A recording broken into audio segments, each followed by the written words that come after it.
Cut off frequency ইস্যুটার জন্য আমাদের একটা সিম্পল কাজ করা লাগবে।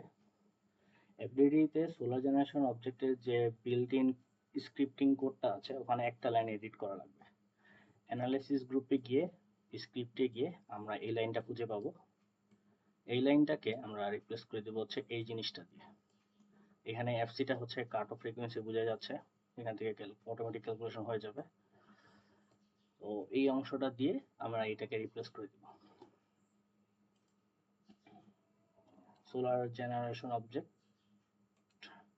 অ্যানালাইসিস স্ক্রিপ্ট, এখন ওই লাইনটা বোঝা লাগবে আমাদের। লাইনটা ছিল হচ্ছে FL is equal to max of,